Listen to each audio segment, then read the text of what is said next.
2026. This meeting was advertised pursuant to the New Jersey Open Public Meetings Act. Adequate notice was placed in the official publications for the Township of Monroe, and a copy of that notice is pasted on the bulletin board at the municipal complex. Please note that the clerk has placed a sign-in sheet at the rear of the courtroom. If anyone would like to address council during the public portion, please sign in, raise your hand, and I will ask you to come forward to the microphone. Please kindly state your name and address for the record. In addition, please note that this meeting is currently live streaming on the Township YouTube channel in accordance with Ordinance 056/2024. A link for the copy of this recording will also be placed on the Township's website for the public to view at their convenience. Please all rise for the salute to the flag and remain standing for the invocation. Councilwoman Fox. I pledge allegiance to the flag of the United States of America and to the republic for which it stands, one nation, under God, indivisible, with liberty and justice for all.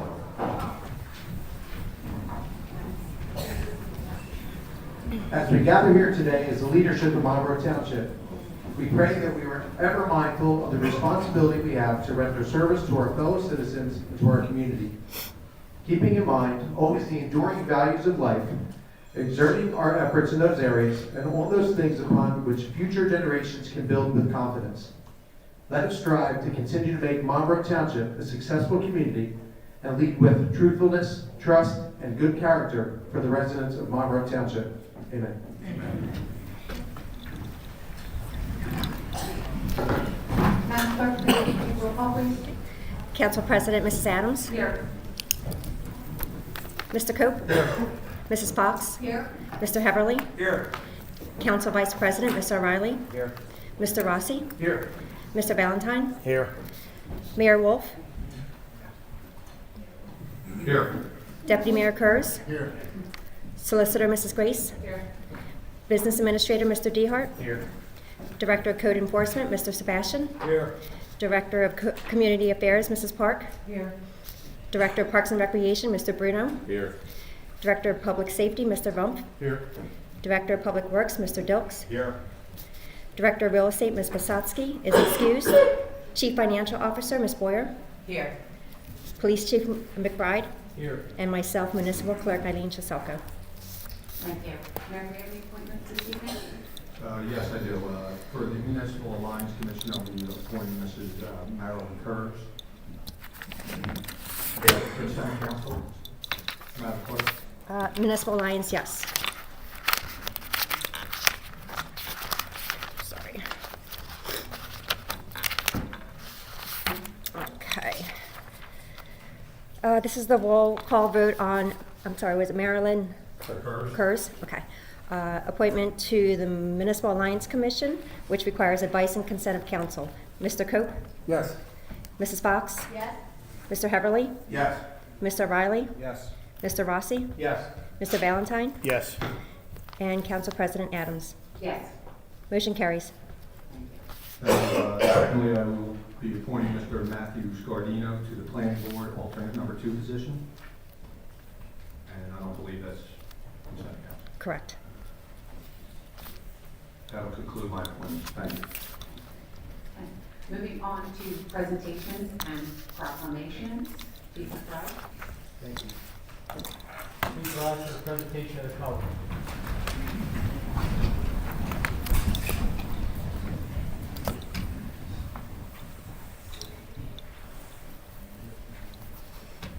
Honor Guard, post the colors. Present on.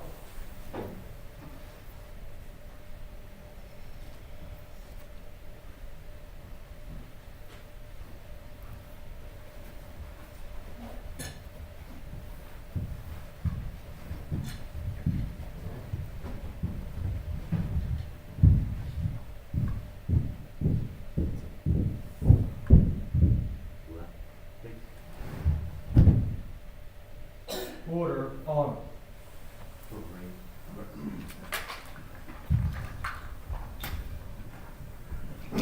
Please be seated.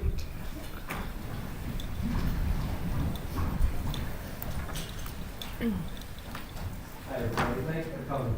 We got a lot of business tonight, so I apologize in advance when we were reading a little bit. I wrote down some good thoughts and I wanted to make sure I got everything out properly, so bear with me. First and foremost, I'd like to thank and take this opportunity to thank Mayor Wolf, his administration, members of the council, Public Safety Director Wilk, for the continued support from our amazing police department. I'd also like to take this time to thank all the family and friends and attendants for coming to support our officers and department that we do this year. So we've got a few things on the agenda here. We're swearing in some new officers. I'm very happy about. We have a promotion in line here for the sergeant, as well as an officer of the year and supervisor of the year proclamation. So again, bear with us and get through it. So tonight is my privilege to stand before you as we welcome the newest members of our police family. These officers started their careers at various law enforcement agencies, but when given a chance to start their careers over in the town they grew up in, they jumped at the opportunity. They are joining a department built on courage, integrity, and service. Values that are not just written in our policies, but lived out every day by the men and women of our agency. Today marks the beginning of our journey together, and we are proud to have you. We believe in you, and we are committed to helping you grow into officers our community can depend on. As you begin this chapter, I wish each of you success, safety, and fulfillment in the work ahead. May you serve with pride, protect with honor, and always remember the responsibility and privilege that comes with this uniform. Welcome to the department, and we're proud to have you with us. This time I'd like to call forward Mark Wolf to receive the oath of office. Mr. Mayor.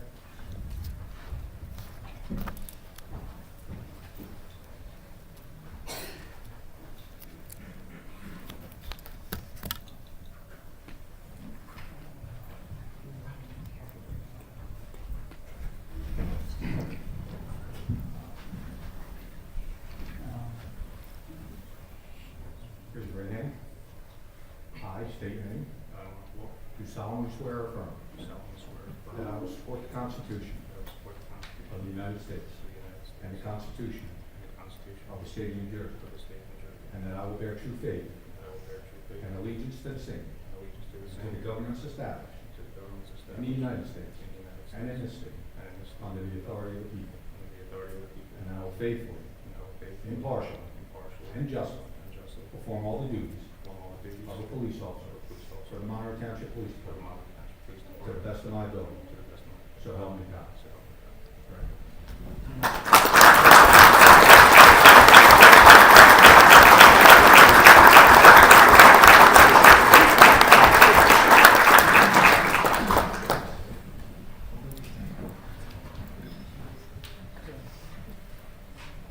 Bryce Monahan.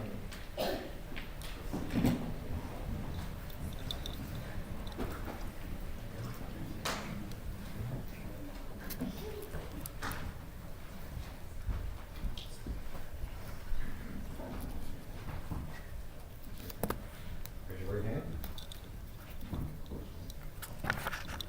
I state your name. I, Bryce Monahan, Do solemnly swear or affirm do solemnly swear that I will support the Constitution that I will support the of the Constitution United States of the United States and the Constitution and the Constitution of of the State of New Jersey, the State of New Jersey, and that I will bear true faith and I will bear true faith and allegiance to the same, and allegiance to the and to same, the governments established and to the governments in the established United States in the United States and in this state, and in this under state, the authority of the people, under the authority of the people, and that I will faithfully, and that I will faithfully, impartially, impartially, and justly and justly perform all the duties perform all the duties of a police officer of a police for officer the Monroe Township Police for Department the Monroe Township Police to the Department best of my ability. to the best of my ability. So help me God. So help me God.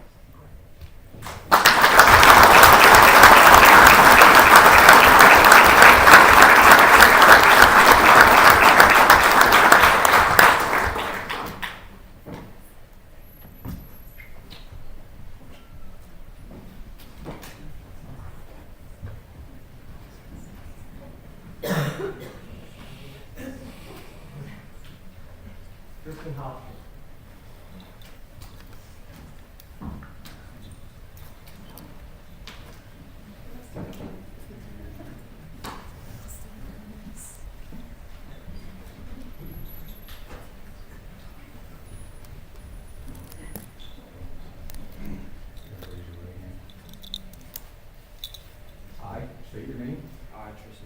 do solemnly swear or affirm do solemnly swear or affirm that I will support the Constitution that I will support the of the Constitution United States of the United States and the Constitution and the of the Constitution State of New Jersey, of the State of New Jersey, and that I will bear true faith and I will bear true faith and allegiance to the same and allegiance to the and same to the governments established and to the governments established in the United States in the United and in this state, and in this state, under the authority of the people, under the authority of the people, and that I will faithfully, and that I will faithfully, impartially, and justly and justly perform all the duties perform all the duties of a police officer of a police officer for the Monroe Township Police Department for the Monroe Township Police to the best of my ability. to the best of my ability. So help me God. So help me God.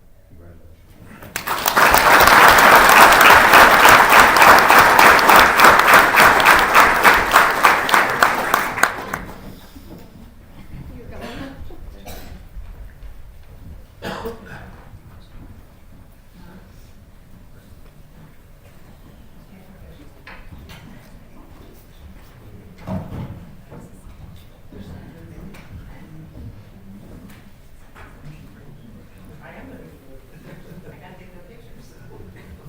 Next up, we're going to promote Officer Lloyd Peterson to sergeant. Got a good bio here for him. Officer Lloyd Peterson's career is defined by service, leadership, and an unwavering commitment to others. He began his law enforcement career in 2008 as a military police officer in the United States Army, where he rose to the rank of sergeant. Earned 19 awards and citations and completed a combat deployment to Afghanistan from 2012 to 2013, supported Operation Enduring Freedom. 2014, Officer Pearson transitioned to civilian law enforcement as a Special Law Enforcement Officer 2 to Wildwood Crest Police Department. He graduated from the Cape May Police Academy, class number 45, where he was elected class president by his peers. Later that year, Officer Pearson joined the Monroe Township Police Department and graduated from the Atlantic County Police Academy with the Academic Achievement Award, earning 95.94% average. As a patrol officer, he took a proactive role in narcotics enforcement, completing 204 narcotics-related arrests. In 2017, he was recognized by the Mothers Against Drunk Driving by receiving the MAD Award for the most DUIs in the department. In 2019, Officer Pearson was selected for the K-9 unit and partnered with K-9 TICO. Together, they became certified in control tactics and narcotics detection, earning USPCA Police Gold 1 certification and placing first in Senate detection. Over 6 years, K-9 TICO conducted 135 narcotics investigations, assisted in countless patrol operations, and was recognized in 2024 with a Gloucester County K-9 Deployment Award following a high-risk ATF search warrant. Officer Pearson was also awarded the Life Saving Award in 2021 and the Distinguished Service Award in 2022 by the Gloucester County Awards Committee. Officer Pearson's commitment to his community extends beyond the badge. For the past 3 years, he has dedicated his off-duty time to the Monroe Township Braves Youth Football Organization, serving as head coach at the 12U level. And just like tonight, Officer Pearson steps up to an even bigger role as he is set to lead the Williamstown High School freshman football team in 2026, mentoring young athletes and reinforcing the same values of accountability, discipline, and teamwork that defines his career. Tonight, we are joined by his wife, Ashley, and 2 children, Roy III and Charles. It is my honor to promote Officer Pearson to rank as sergeant of the Delta Platoon in the Patrol Division, where he continues to grow with us both professionally and personally. Roy?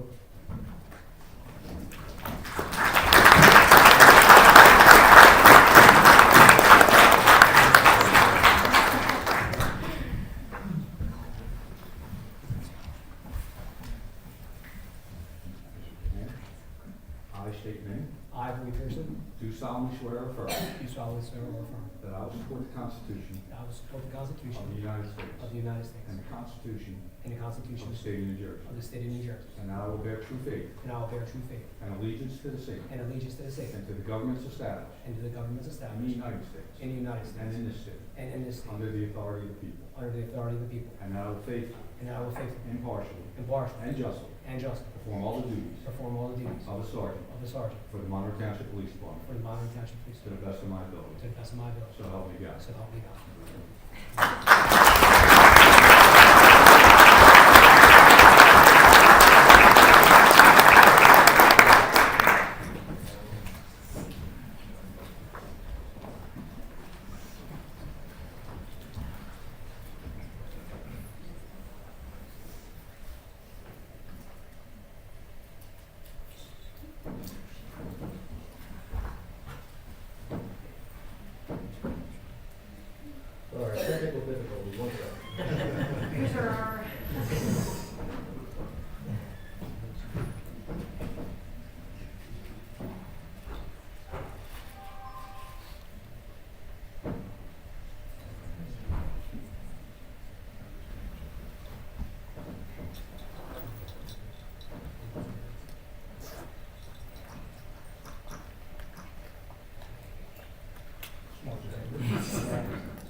format tonight to recognize Officer of the Year first. So I'd like to take a moment to recognize excellence within our ranks. Tonight we proudly commend our Officer of the Year, Matthew Gordon, whose dedication, professionalism, and consistent commitment to service has set a powerful example for all. Your work has made a real impact, and your efforts have not gone unnoticed. Thank you for representing the very best of what it means to wear this badge.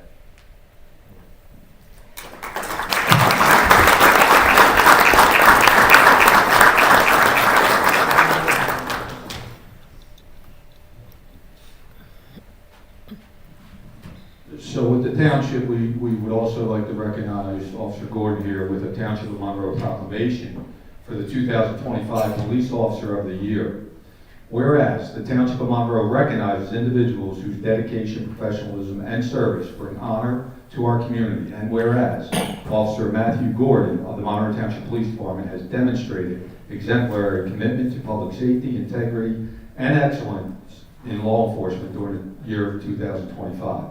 And whereas Officer Gordon was named Officer of the Month in August 2025 in recognition for his outstanding initiative and decisive actions in recovering an illegally possessed firearm, directly contributing to the safety and security of Monroe Township. And whereas Officer Gordon serves as a field training officer, playing an essential role in shaping and mentoring new officers with patience, leadership, and professionalism, thereby strengthening the future of this department.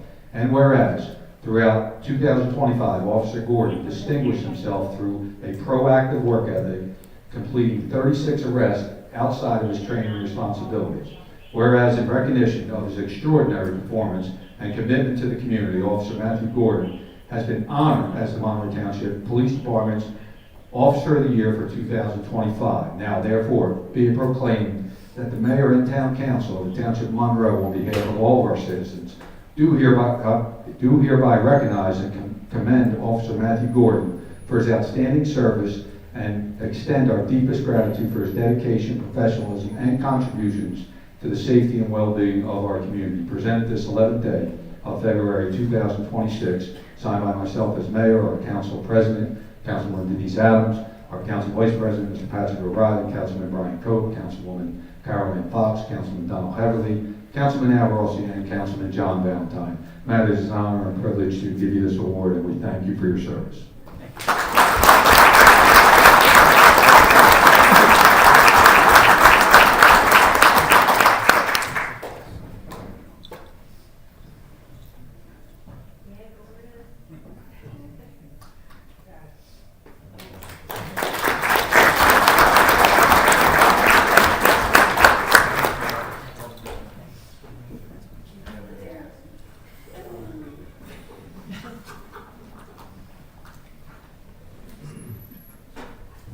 We also want to honor our Supervisor of the Year, Sergeant Dan Marino, who has guided a leader who has guided their team with integrity, patience, and unwavering support. Great leadership is not about authority. It's about influence, mentorship, and the ability to bring out the best in others. This year's recipient has done exactly that. Your leadership strengthens this department, and we are grateful for the standard that you set. Sergeant Marino, come on.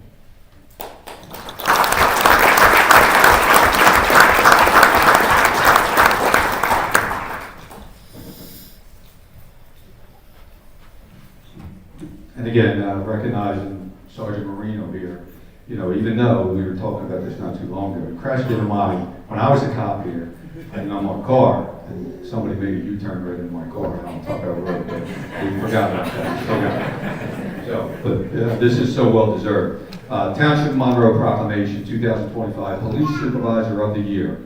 Whereas the Township of Monroe proudly recognizes members of the Monroe Township Police Department who exemplify the highest standards of leadership, professionalism, and service.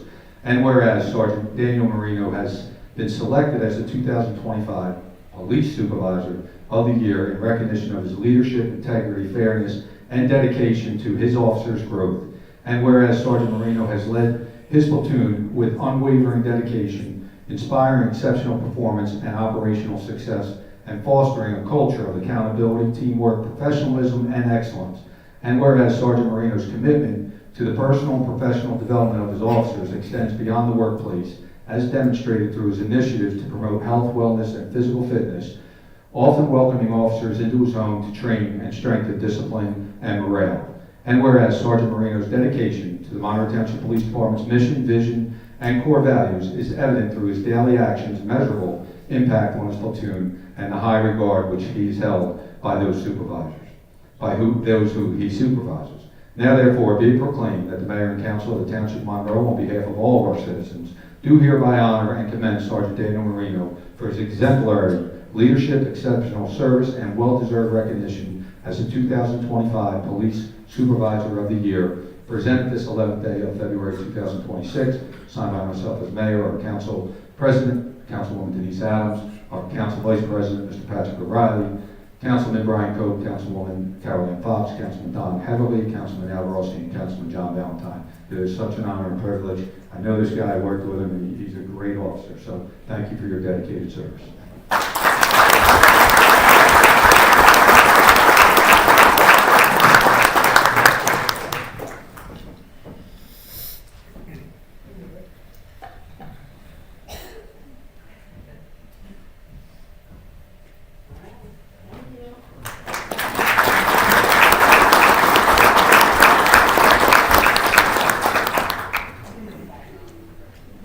I believe you covered it all.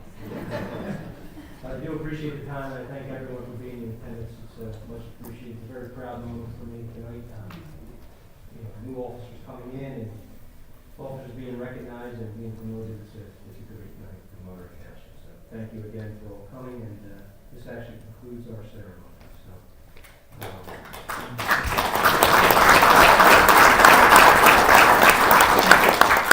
Please rise for the retirement of the flag.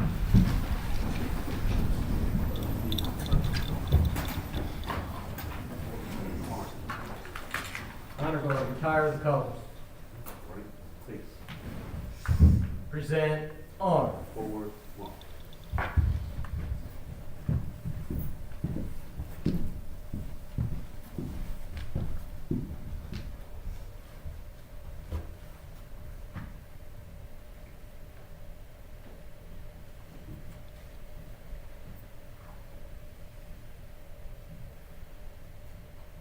Order arms. Please be seated. Thank you. At this time, we're going to take approximately a 10-minute recess so that we have an opportunity for some deliberate.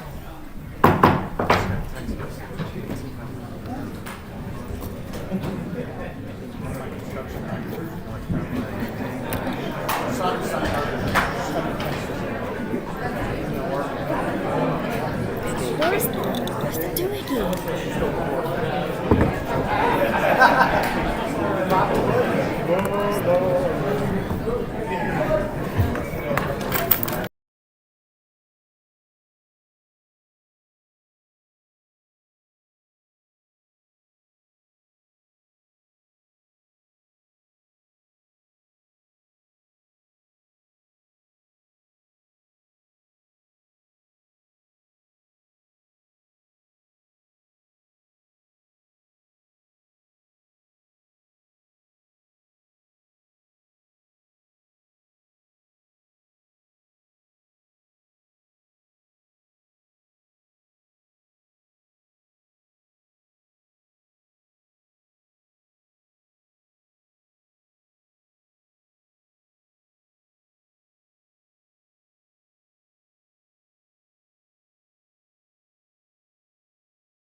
Okay,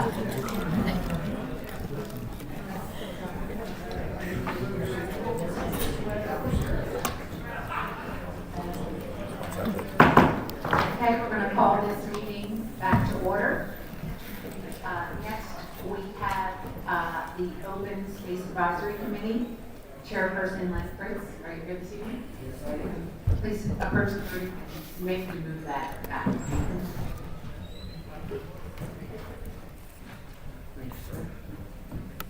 Good evening, ladies and gentlemen, Mayor, and all of our ladies and gentlemen in attendance here.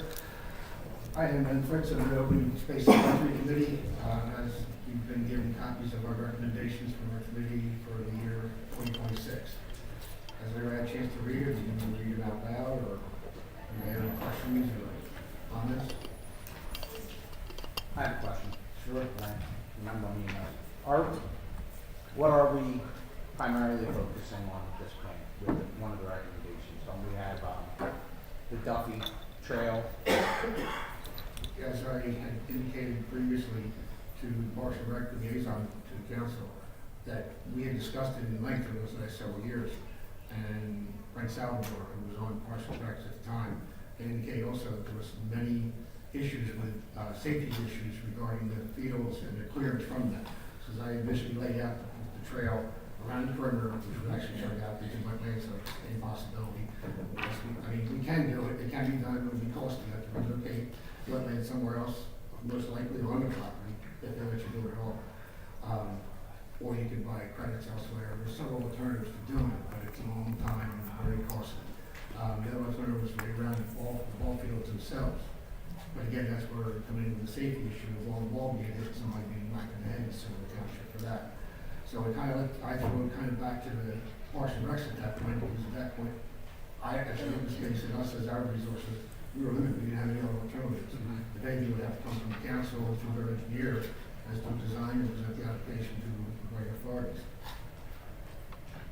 I mean, I'd love to see a park there, don't get me wrong. I'd love to see a trail around the whole perimeter as well, even in the woods, but there's only so much we can do with what we have. Yeah. Jim, are we briefly, Yeah, so we are working with Triad there. Actually, Mr. Fritz sent us the information about a grant, but it is a trail connection grant.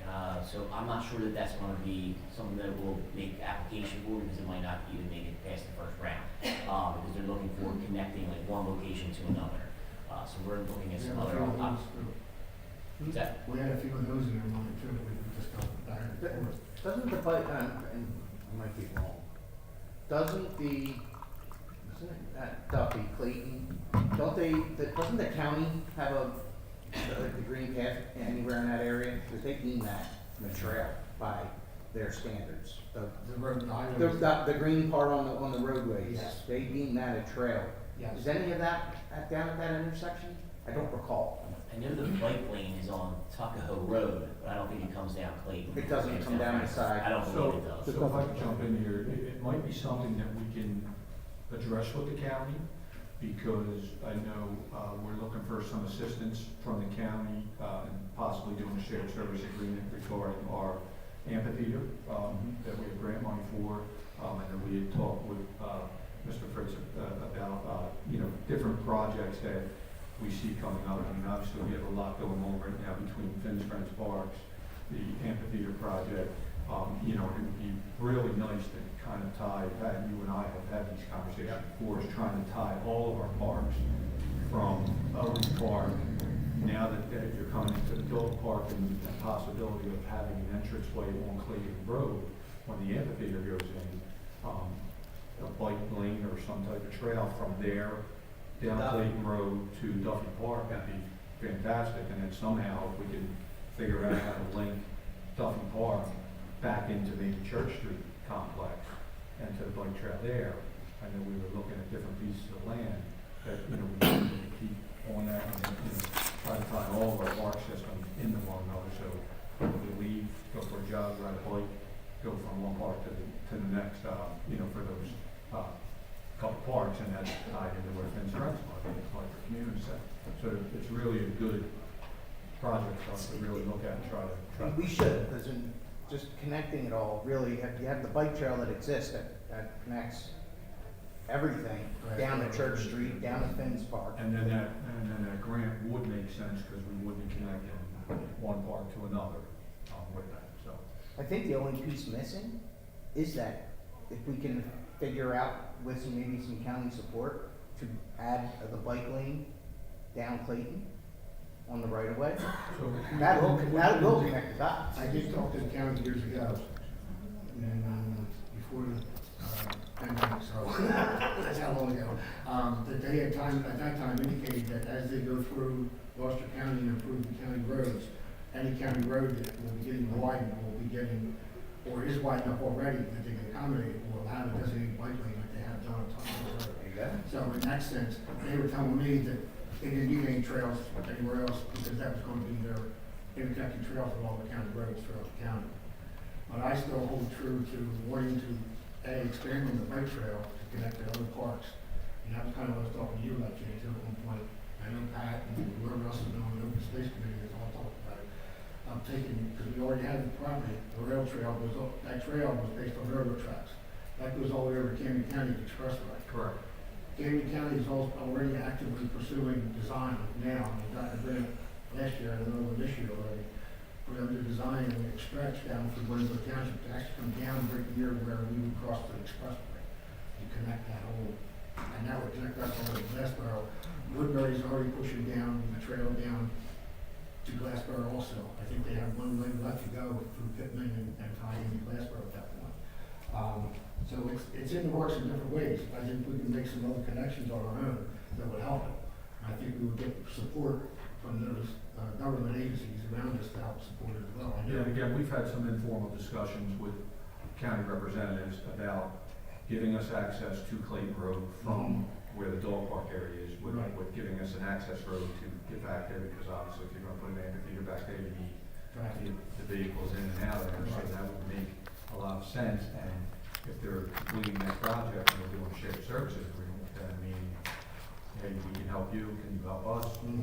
You know, we will now have a state-of-the-art amphitheater, which the county puts on different events, so we can host the events there. And, you know, in return, we can, you know, get access to Clayton Road, and maybe they get tied in that bike lane back to our bike trail, at Brown Road, and then also go towards Duffy. They're really tied in nicely, so. I know So, properties of why don't we schedule a meeting, that face the park, but now, some of those people there, as my parents, in-laws used to live there, and they were willing to, offer up an easement through their property, which backs up to the railroad track, through an easement to get across to the Duffy Field. Yeah, I think, Pat, were you and I looking at the map before about coming through, so to speak, the backyard, the Thacker properties on Clayton, which would be, for example, the old Fontana house and the old Genova property, you know, all that Yeah, well, to tie in. right across the street, but we have to figure out wetlands, right across the street, which is the other cornfield or farm field we own from the, Right. The Farrer property.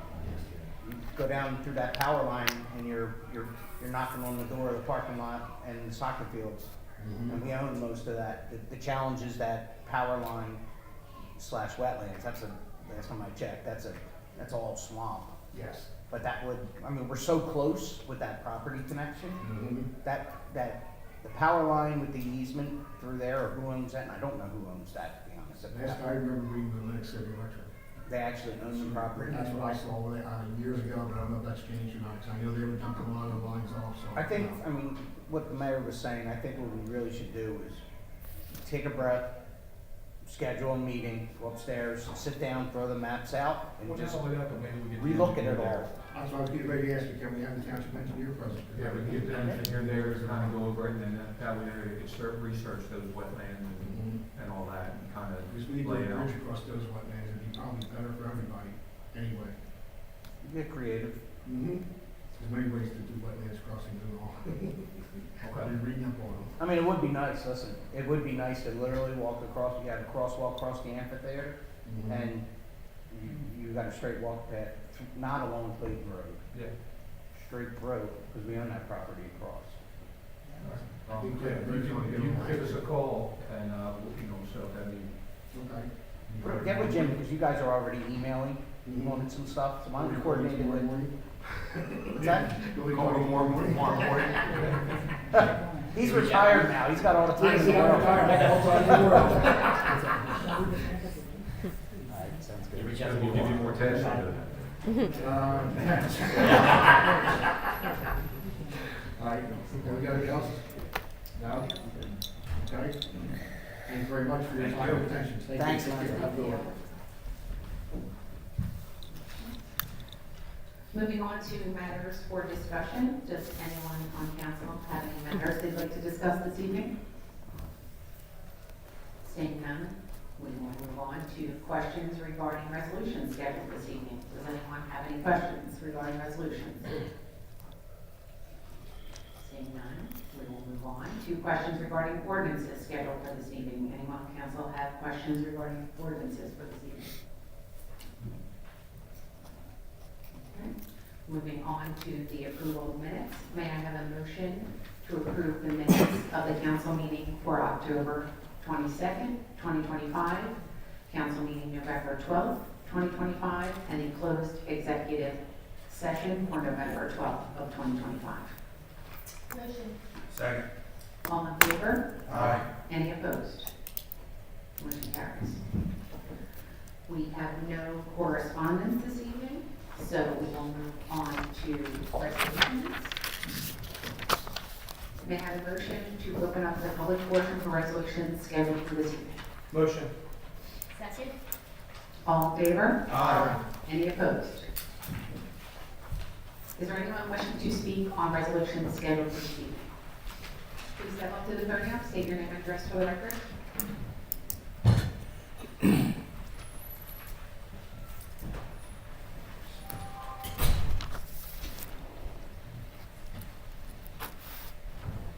My name is Wayne Caprio. I'm at 56 Queensferry Drive, Williamstown, Park and Greens Association. I'm the VP of the HOA there. Good evening, Council and Mr. Mayor. We're talking on Resolution R83-2026. I just want confirmation that there is indeed a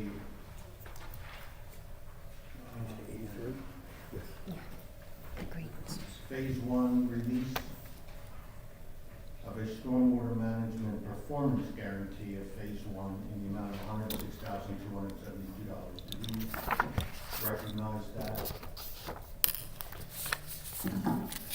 Was that part of the previous agenda? As It was a new stormwater management performance guarantee put in place January 28. Mr. Barbadero made me aware of that. And when I went to get information on that performance guarantee at the clerk's office, there was some discrepancy as to whether that's a performance bond or a maintenance bond. Okay, I'm not aware of any changes, as to that specific one. The only one that, there was just a minor typo, from my end, we're drafting the resolution for 69/2026 as it relates to the stormwater management guarantee, but that's from $930. Right. So everything else remains status quo, and I believe, if I recall correctly, from January 28th meeting, there was some concern that we discussed with Mr. Barbadero as to, work that was not being completed properly, and that was. Yeah, I want to follow up on this. So, for something to be on maintenance, it should be assumed that at some point performance was released, correct? Correct. So, we had a bunch of concerns from Mr. Hovnanian and his associate Bill Bolton was here on January 28th. Unbeknownst to me, he emailed me responses to all our concerns. Paragraph 2 dated February 6, 2026 at 11:49 a.m. As per the approved sediment and erosion control plans, the final excavation and conversion of the basins from sediment basins to infiltration basins is to be completed last. The final desilting and conversion of the basins from sediment basins to infiltration basins is scheduled between spring and summer of 2026. Now, I took the liberty to Google a sediment basin, and a sediment basin is a temporary engineered pond used on construction sites to to capture eroded soil and sediment-laden runoff before it leaves the site and enters waterways. So when this performance bond for Phase 2 was released for these basins, was everybody aware that these basins were merely holes in the ground at the time? So neither myself, and I'm not really sure that any member of council can answer that question. I believe our engineer was here last meeting, and there was extensive conversation on the record and off the record as it relates to releases, and the recommendation was to release what was before council. So what I would suggest at this point is if we can, Jim, please, just connect the appropriate parties. I'm not sure if you have any information that you could share. I believe you already have a meeting scheduled at your clubhouse, correct, next week? Or I think it's one week from today. We do. My problem is that I don't think you guys nor us were aware at the time of the information that Mr. Hamney, information and data and commitments are few and far between with Mr. Hamney. It's not easy to come by. And also But I have respect your this reference in communications that no member of this council nor administration was a party to. So, which is why I'm suggesting that there be that meeting that Mr. DeHart just alluded to, because unfortunately, and you're more than welcome to continue voicing your concerns accordingly, of course, but there's, just as it stands right now, we don't have the proper information to make any decisions or look into it further, other than the meetings that are already I understand. So if we have this meeting with Mr. Barbadero and it is confirmed that these basins are not finished, not constructed yet, and they're merely sediment basins, can we re-implement performance guarantees for these basins even though they were released? We would need to see what our engineer's recommendations and an assessment of the project. Okay. We'll have that meeting scheduled for the 15th and then we'll come back. And sir, if I could, I'm just looking at the last agenda that we had on January 28th, and there are 65 speaks of, there was a resolution in the township among our releasing a performance guarantee posted in the amount of $1,681,110 for the Greens subdivision number 1854, phase 1, block 14801, lot 12, and substituting that with a maintenance guarantee in the amount of $210,138.75. Right. That's what you were referring to. No, I'm referring specifically to bonds related to the basins alone. As for the entire community. The basins alone are protected themselves. Phase 1, 2 basins are protected by this performance guarantee of $106,000. But the basins for phase 2 were the bonds were prematurely released because these are simply holes in the ground. They're not even basins. Yeah, I So think, we will have to get, like That's where I think the solicitor said, we're lies. gonna have to get with our engineer, because, so our engineers, they go out and do the inspections and then give their recommendation to whether or not to release or Well, not release. you know, the funny thing is, you mentioned your engineers inspect this, and I have a document from September 29th of 2025 from Consulting Engineer Services to Mr. Hamanian, agreeing that the basins are operating as engineered. Now, how do you agree that which basins phase, are sorry, which phase? And I think that's where I think a little bit of the confusion lies. You just said R65, phase 1. Every conversation we had last week was the phase 1. There's 3 phases, because sir, I believe in the last meeting you had concerns with the quality of the work done in phase 2 and 3, and we deemed the fact that 2 and 3 is still in construction. So there Correct. shouldn't be any bonds released of any sort. Well, 1, 2, and 3. Well, here's the other thing, I don't know. I don't have the base. If I could, there was also some releases for phase 2, just to clarify with everybody. So R65 was for phase 1, R66 was for phase 1, R67 was the resolution of the Township Council of the Township of Monroe authorizing the release of a safety and stabilization guarantee for the Green subdivision 1854, phase 2, block 14801 and block 12. R68 was a resolution of the Township Council of Monroe releasing the performance guarantee posted in the amount of $245,419.56 for the Greens subdivision 1854, phase 2, block 14801, block 12. And substituting with a maintenance guarantee in the amount of $36,812.93. And then R69, that is the one that we have on the agenda for this evening because there was a typo. That is a $930 guarantee in the amount, so. So you just said that we authorized the phase two release of the basin?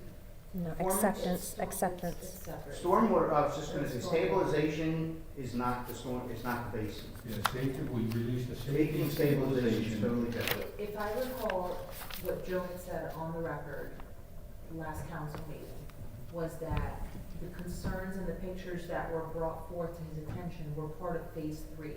And we have no resolutions or Correct. no releases Yes. as to phase three. Okay.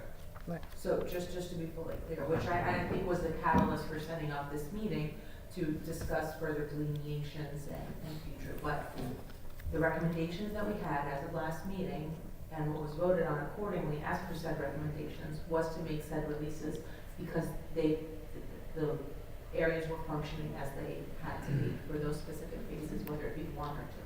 Yeah, I believe I also asked Mr. Barbadero that because it was phase three and they're still under construction, if we could try to get Mr. Hovnanian at the time when he was here, to still address some of the concerns with the wire sticking out of the ground and debris and trash, to get that stuff cleaned up, because that really doesn't cost him anything to do, and he should be keeping the job site clean.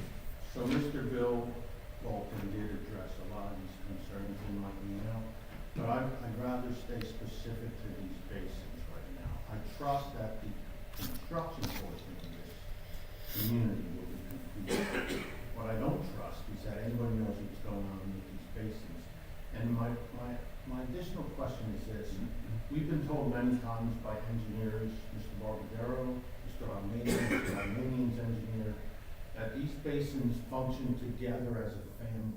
They're a unit. They're not standalone basins. Every basin works off every other basin. They fill, they deplete when weather and storms dictate. So how do we separate basins by phase when they're a family unit? That's a big problem. So These basins should be independent of any construction, phase one, phase two, phase three, I don't care what it is. There should be a basin performance bond because they're a family unit. So I hear you on that, and I'm not an engineer by any means, but, I'm not sure to answer that question, right? So obviously there's basins that are higher than other basins, and they're gonna naturally drain from one basin to the other, so I don't know what type of system's out there or which direction that flows in. So that would have to be, for our engineer to address. Okay. Because right now, we have a performance bond for our decorative basin and our cul-de-sac basin, but we have maintenance bonds on the other basins. By definition, they are sediment basins. They're not completed, they haven't been fully constructed. So how do we release performance bonds based on something that's incompletely built? Again, that's something that we would have to talk to the engineer about, our township engineer, not Mr. Hovnanian, it's our engineer. Is that Joe? That would be Joe Barbadero, yes. Okay. Can you do that? Yes, we can. Can you provide your number to Mr. Dehart here? Sure will. And we will get you a response? I'd also like to provide him with a copy of what Mr. Bill Bolton sent me, and he sent it to Mr. Hovnanian's aware of what he sent to us in terms of what they're gonna do to fix our concern. Okay. Yep, if you give that to Jim, we'll get right on that. Thank you. All right, thank you, sir. It's fine. Okay. Thank you. Thank you, sir. Is there anyone else wishing to speak? Please state your name and address for the record. Everett Davis, 32 Panmure Way, also at Greens. Now, unfortunately, I was in Florida when all this went down. I was only able to watch some of it on the YouTube channel. The whole Greens part was not on there. But I'd like to get something on the record because for 2 years I was a trustee. And having dealt with Mr. Hovnanian and his promises that were never kept, and these bonds being released, the bonds are what give us leverage to get things done, for the township to get things done. And honestly, in the 2 years I was a trustee, nothing got done by him. Nothing. unless he was threatened with a lawsuit or it was a liability thing. That was the only way things got done. But I'd like to get something on the record concerning especially these basins and phases 1 and 2.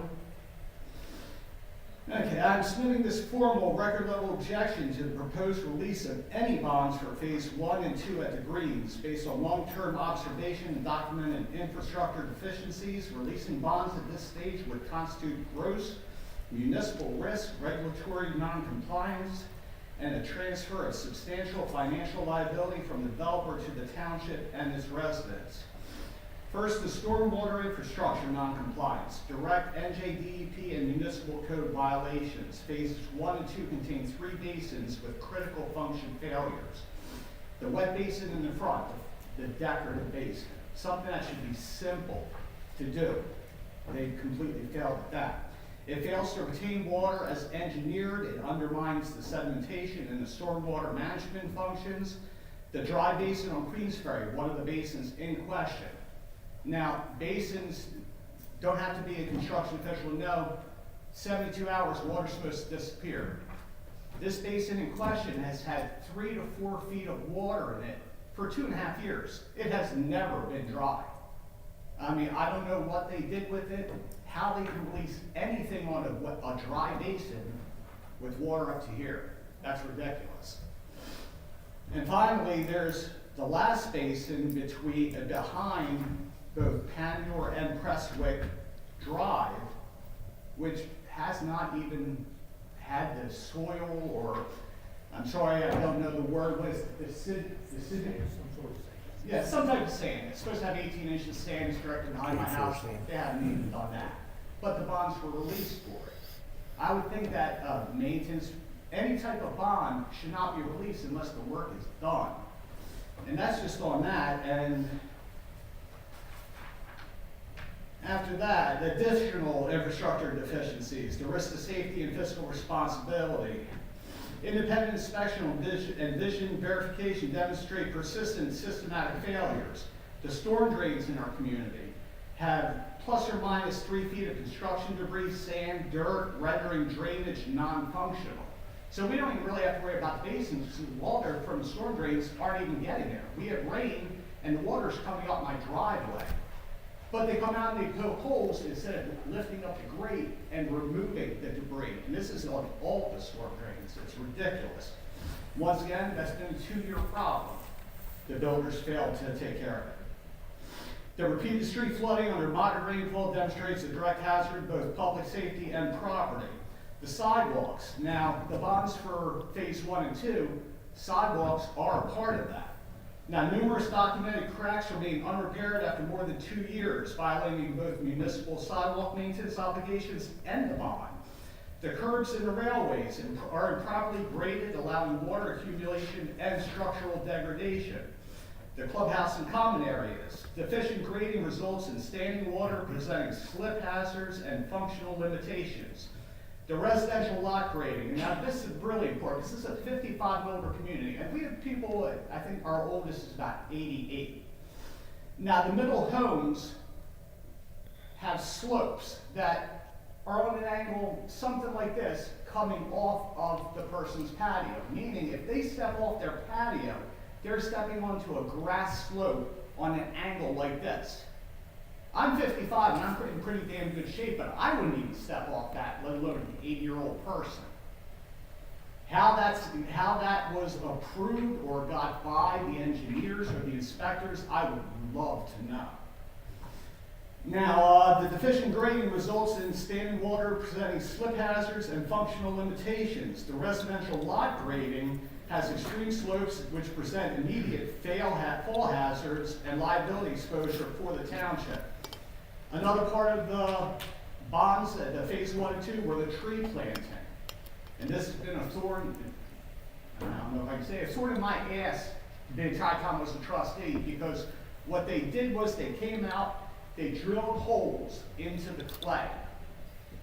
They took the plant, they dropped the plant in, filled it up with the clay that they dug up. What's going to happen to a tree or a plant when you plant it into clay with no topsoil? It's going to die. And when they planted 15 and 9 of them died, and still took almost 2 years for them to finally replace those. All the new ones that they just did, I watched them do it. They did it again. Which means, hey, yeah, it's covered for 1 year after they plant it. That's great, the warranty. Maybe the plant will hang on for 1.5 years. Then it falls to the HOA to replace it. That's unacceptable. These trees were installed directly into the clay without any topsoil guarantee, guaranteeing early mortality, transferring replacement obligations and costs to the community. These are structural and systematic failures, not cosmetic issues, demonstrating either gross inspection failure or deliberate oversight, either of which imposes material, legal, and financial exposure on the township. Finally, the required documentation and record-based questions, because we have a lot of them. I don't understand how a lot of the things in this development got by inspectors. I mean, they installed an outside shower for the pool area, which I would assume a plumbing inspector looked at. Now, an outside shower is supposed to stand straight up. It was literally the leaning tower. It was a leaning tower shower. It was a joke in the community when people look at it like, oh, yeah, I think it's leaning a little bit more. But that was from when it was installed. And that went through an entire year. How this builder continues to be able to build just is mind-boggling. But the fact that he's getting away with it is even worse. I'm not even going to get into the houses because I know you guys don't take care of that and it has nothing to do with the bonds. But if I were to give you a list of the problems from the community, there's already talk. I mean, the community just is closing its last 2 houses, and there's already talk of a class action lawsuit against this builder. So I really don't trust him to meet his obligations that he's required to as a township, and ensure the township is exercising proper fiduciary and regulatory oversight. The following information must be provided in the public record. Complete inspection reports justifying the bond release for phases 1 and 2. Names, qualifications, and dates of all the inspectors who perform these evaluations, because I don't understand how they pass. It's, once again, mind-boggling. Explanation for bond release approval of the dry basin holding several feet of water for 2 years. Justification for the bond release on basins lacking the required 18 inches of sand for proper maintenance as per approved stormwater design and New Jersey municipal standards. Failure to provide clear documentation would suggest either negligent oversight or deliberate circumvention of municipal and state regulations, both of which expose the township to liability. Finally, releasing the bonds under these conditions exposes the township to significant remediation costs for stormwater, infrastructure, and roadways, increased liability for injuries resulting from unsafe grading, sidewalks, and drainage hazards, violation of NJDEP stormwater management rules, NJAC 78, and local municipal ordinances regarding infrastructure completion prior to bond release. Potential audit or legal challenges from taxpayers and regulatory authorities for releasing bonds on non-compliant, unfinished, or non-functional infrastructure. Municipalities cannot, under any standard of due diligence or fiscal responsibility, release any maintenance or performance bonds on non-compliant infrastructure. Doing so constitutes willful exposure of public resources to risk, effectively indemnifying the developer while transferring liability to the residents. In conclusion, I urge the Township Council to immediately suspend all bond releases for phases 1 and 2 associated with stormwater bases and the development known as the Greens. Commission independent certified engineering inspections to verify compliance with approved plans, NJDEP stormwater standards, and municipal regulations. Withhold bond release until all deficiencies are corrected and independently verified, ensuring the township is not assuming avoidable liability.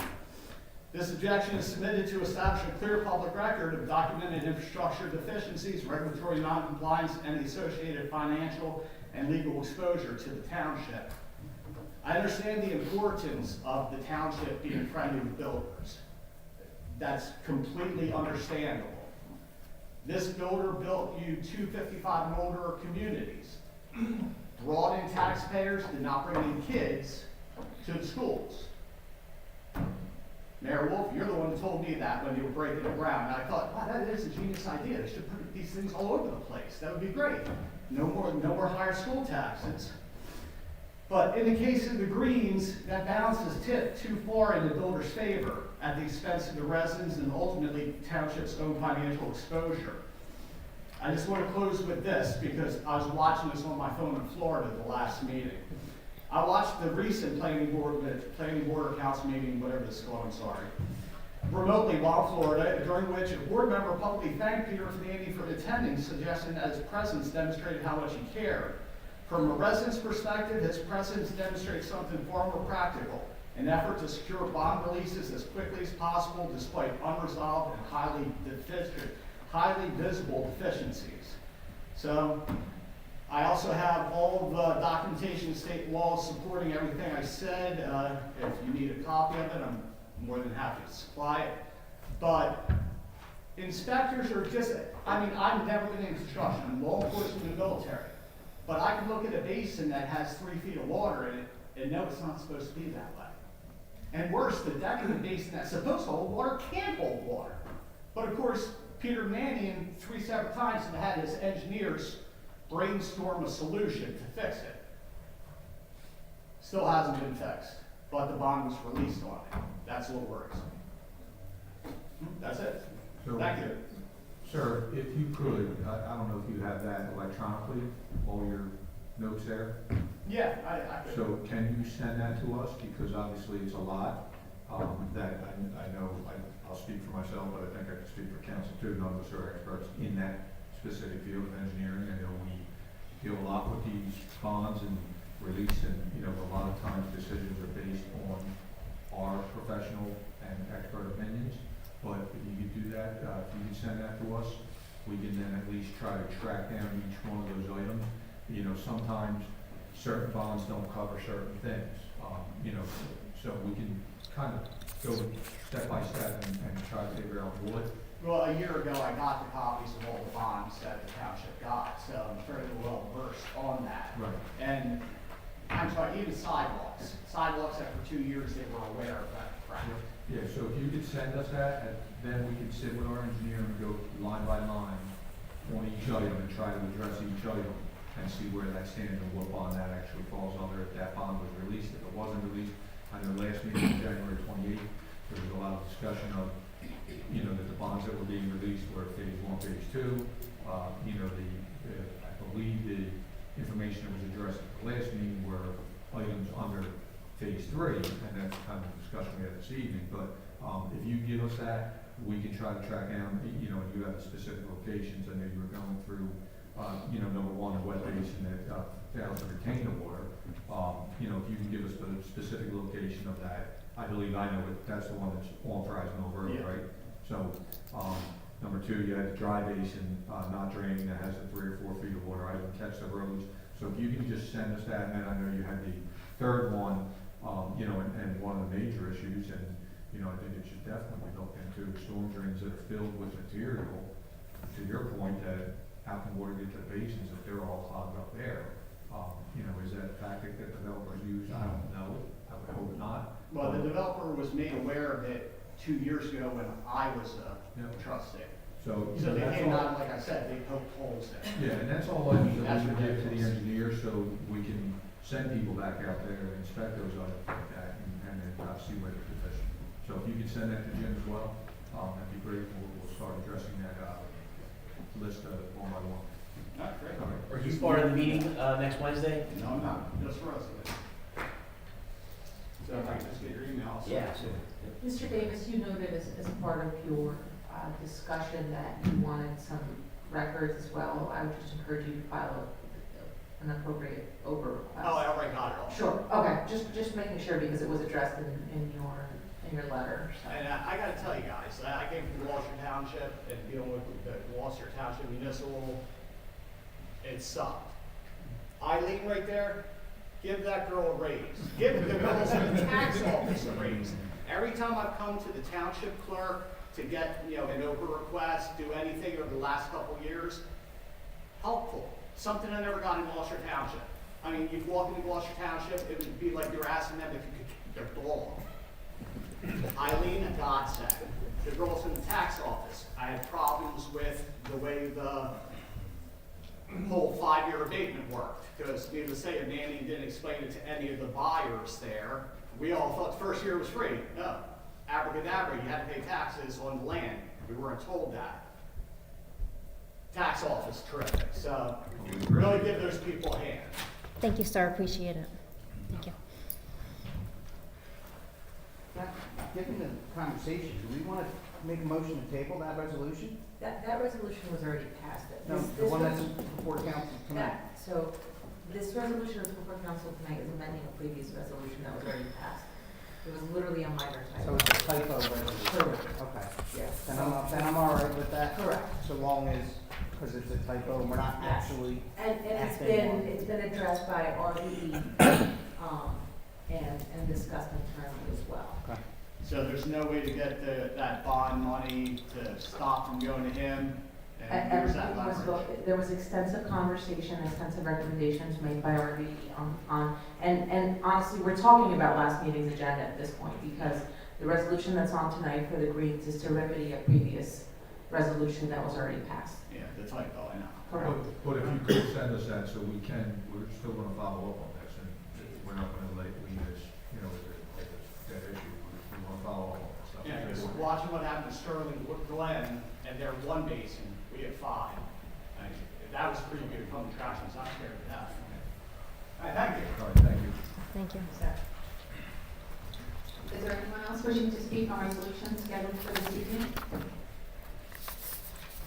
Seeing none, we have a motion to close public portion. Motion to close. Second. All in favor? Aye. Any opposed? May I have a motion to approve resolution R79, 2026? Motion.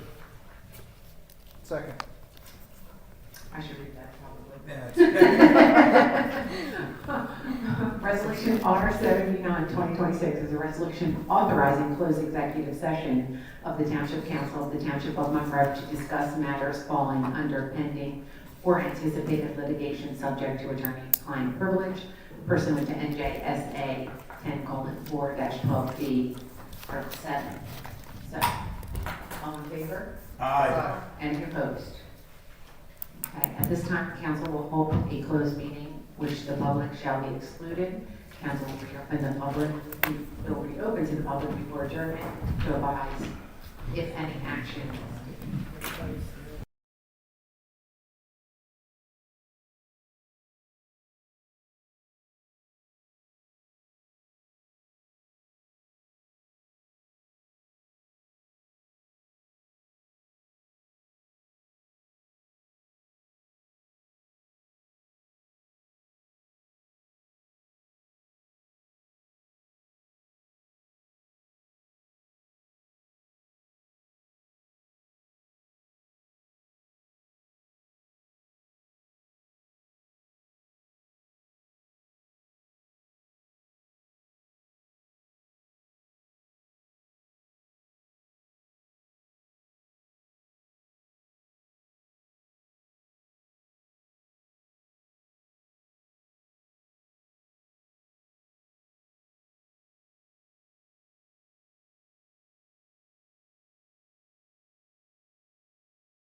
We want to do to public. Okay, I'm okay with you. I'm okay with that. So, I'm good with it. We have to go in closed session to, for council to be able to vote on certain resolutions and ordinances this evening, and that's why that has to happen prior to those. But if the council would like, if we can, to save time for the residents that have come out tonight, if anyone wants to speak in the public portion, we can allow that now, and then just do it open. Open it again, if Open it anyone again up remains after the. and- Yeah, I'm good with that. Yep. Okay. May I have a motion to open the general public discussion? Second. All in favor? Aye. Any opposed? Okay. Anyone wishing to speak this evening during the first general public discussion, please come up, state your name and address for the record. Special one just for you, Mike.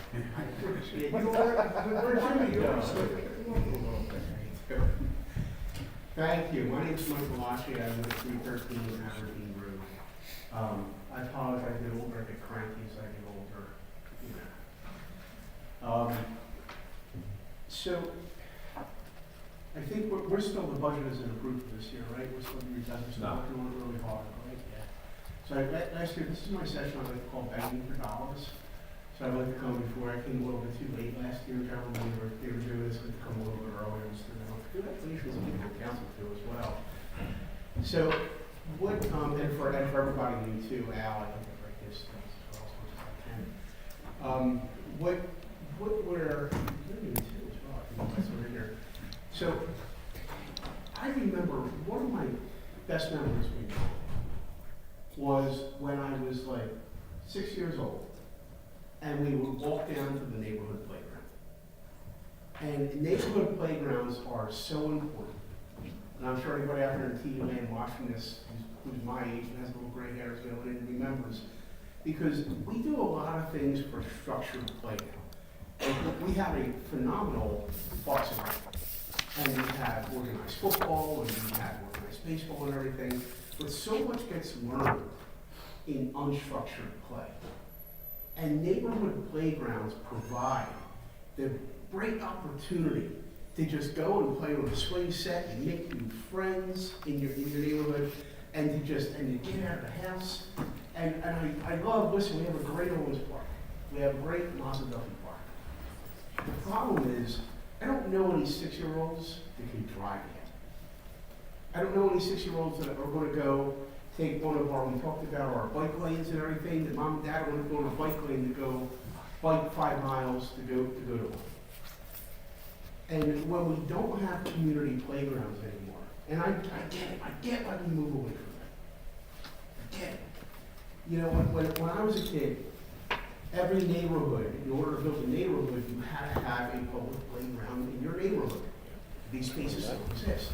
So I grew up in Washington Township, off Fish Pond Road in the Crossroads development, and we had a gorgeous playground we went to play. But then we went away from that, because you have to maintain, the township takes on the responsibility and has to maintain these parks. And instead, what a lot of towns did, they said instead of having to put a playground in anymore, what you need to do is you need to do, for every house you build, $1,000 has to go to our open community parks. And that's how Washington Township has a beautiful amphitheater. I heard Mayor Wolf was talking about building one here too as well, and some different things. It's great fun. And that's great for the whole community. But it's hard for kids. We're not benefiting the children anymore. We get away from this. So I really want to. I talked to, accountant to business administrator Dee Hart, who's doing a wonderful job about your increases in your funding, you have to do just for your salary increases. I know how much benefits, I'm a business owner here, I know how much benefits are going up. I know what my utility bill is like, I know what your utility bills must be like. Right? But developing ways, doing a real consensus effort to develop ways to bring back for the communities that no longer have their community playgrounds, to rebuild them. Right? For developments that are going up, to build them. It's so critically important for children. And look, my kids are grown. My kids are never going to benefit from this. They're grown. I'm hoping one day when I have grandkids, they'll benefit from something like this. But to start thinking, we're working on a budget right now that's going to come in. How do we start to take money and to put money aside to bring them back into the communities? And look, you're raising up your housing prices when you're doing this too. You're raising up your developmental prices, because these are things that attract people to come in here. And this is something that's going to take a lot of thorough counsel and probably working with your county too as well, and help set when a home is transferred or home is sold, there's a portion that goes into there. But really, even looking at this budget and saying, can we start to carve out any kind of money into bringing back community development playgrounds? It's so important. It's just so important for these children. Mr. Malachi, I don't disagree in the legacy parks, it's like I've grown up in my neighborhood, my parents, still live there, and unfortunately it's not there anymore because they kind of went away from that concept for various different reasons, and a lot of them. Once they're built, the township has the obligation to maintain them. you know, and maintaining them, what I've learned through the years, and what, one of the main reasons why we do that is to maintain them, the cost of the equipment is astronomical. Second, the legal liability, you know, we have, JIF, the Joint Insurance Fund, you know, when they do inspections and, you know, there's a little piece of metal or a little piece of plastic that's there, it's gotta be repaired because, you know, it's a legal liability for somebody sliding inside and that's something else. So I think, and the other thing, you know, you brought up, you had mentioned that developers used to pay into a fund to do that kind of stuff. There was lawsuits with that, and the developers are, you know, it's actually illegal to do that. So we can't tap that resource like years ago when municipalities used to be able to hit the developer and say, yeah, you can build these homes, but we want you to pay $1,000 per home. And correct me if I'm wrong, Madam Solicitor, but we're not allowed to do that.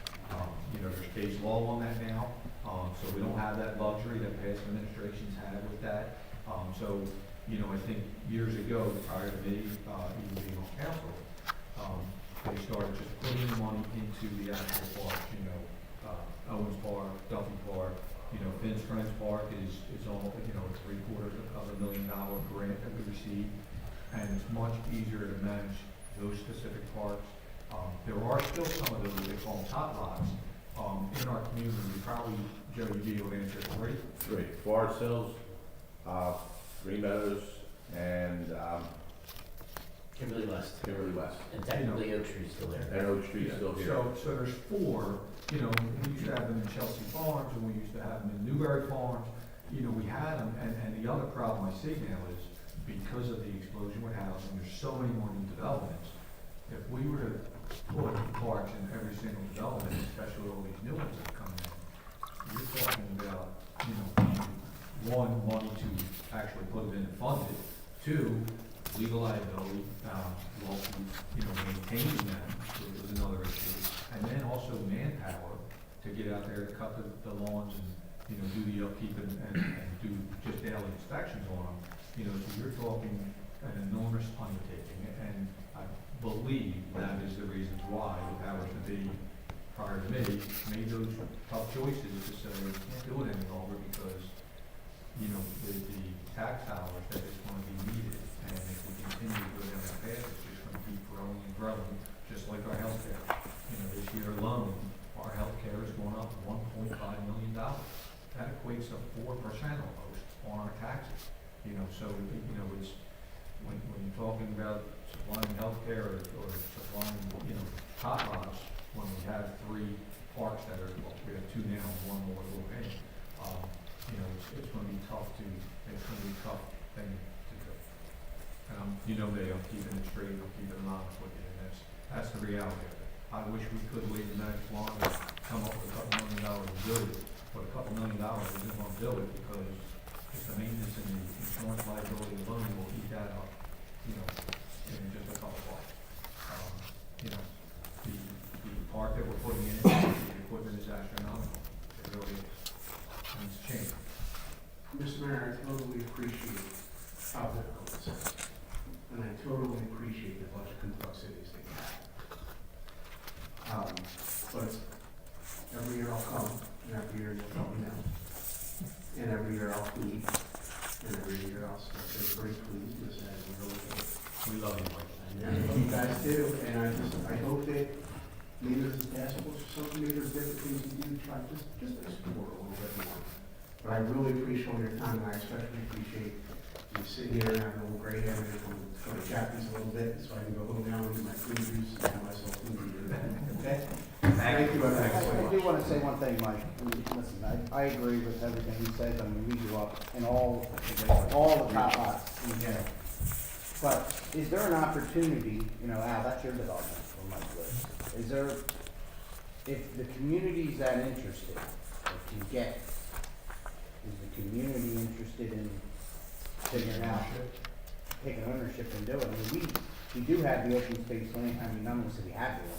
That's just something. Mike's already got it picked out. He knows exactly where it I'm is. just saying, if your community, and listen, we gotta peel that back.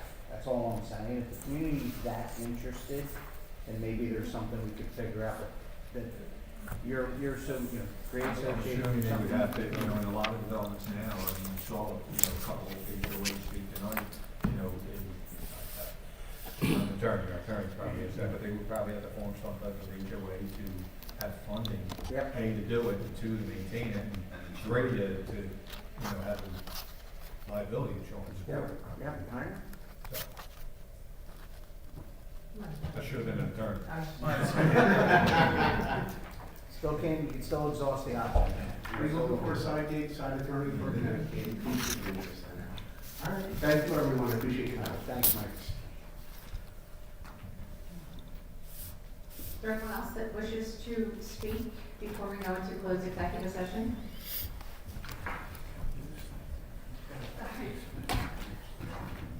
Please state your name and address for the record. Easily 1631 West Farm Road. I want to keep it short for the interest of time. Thank you for opening discussion. I want to thank the council for approving the resolution 878-2026, which allows for the opportunity to implement safeguards for our community regarding the HEXA project. I urge you to encourage aggressive safeguards to the planning board and its professionals involved in this research. While I understand that the township's planners, engineers, and attorney are involved in this research, I also encourage you to seek professional opinion from the Pineland Commission and on the proposed, updated proposals if they are not already involved. I'm concerned with the environmental effects. Data centers are known calls including water scarcity, electrical grid strains, and noise pollution. I'm concerned for those of us that have wells and for our utility bills if the proper safeguards are not in place. I understand the development comes with the promise of increased revenue for the community, but please do not let this income oversee our safety. I hope that for transparency of developers and from transparency from the council with residents' best interests at the forefront of your decisions. So if I could just address a few items. Number one, whenever we have an ordinance here that falls within the requirement, and the ordinance pertains to land use, like this redevelopment plan, it has to go to the Pinelands Commission. Pinelands has to then approve that ordinance change before it actually takes effect. So if this was in the northern part of our town, outside of Pinelands, the ordinance, the redevelopment plan is voted on, goes into effect 20 days after it's posted in the newspaper, after the second reading, which is the public hearing.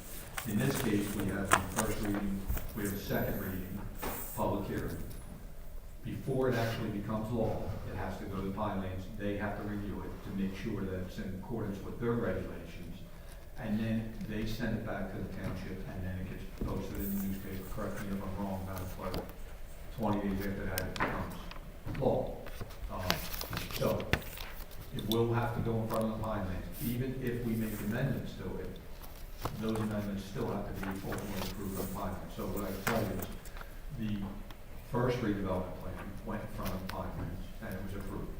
The amendments to the redevelopment plan that allowed data centers to go into that zone was reviewed by Pinelands and they approved it. If we make further amendments at the professional recommendations, and I can tell you it's been discussed, we had a meeting after the planning board meeting where a lot of residents spoke out. So that would have been the January 8th. January, thanks, John. It was in the January 8th meeting. A lot of residents came out and spoke out. We immediately scheduled a meeting with our professionals, legal, engineer, and planner. And we discussed at length a lot of the concerns that the residents, or really all the concerns that the residents expressed in that meeting. And we came up with a plan to say, can we make these amendments to put the safeguards in there? Obviously, we want to protect our residents, we want to protect our environment. So that's where that went. This council, in the last council meeting, January 28th, we presented that to the council. They voted unanimously for that to go. And keep in mind, when the original redevelopment plan and the amendments were made, there was absolutely no people in the audience. Nobody came in to speak about it. And I know a lot of people say, well, we weren't notified. But our township, the clerk, who got a beautiful compliment, right? She has to, by law, post the agenda and all that. So there is no hidden secret here, there is no personal agenda. All of that was done according to all of the laws. Unfortunately, people, I don't want to say they didn't care, they didn't know about it, they weren't paying attention to the notices going out. And unfortunately, as residents, we all have to do that, right? I'm a resident as well, my whole family lives here, so we all have to be cognizant of what our government is doing. We never used to record meetings, we did that for a reason, because we want more people involved, we want to, be transparent with the public, and that's why we pushed, when our administration took over and this council was all on board with it, to start live streaming. Not the way it used to work is our second council meeting in the month, and only the second council meeting in the month. That was the only thing that was televised on the cable channel that nobody could find, quite frankly. But the people that found it loved it. We actually record all of our meetings and live stream them, between planning, zoning, our ordinance meetings, both of our council meetings now.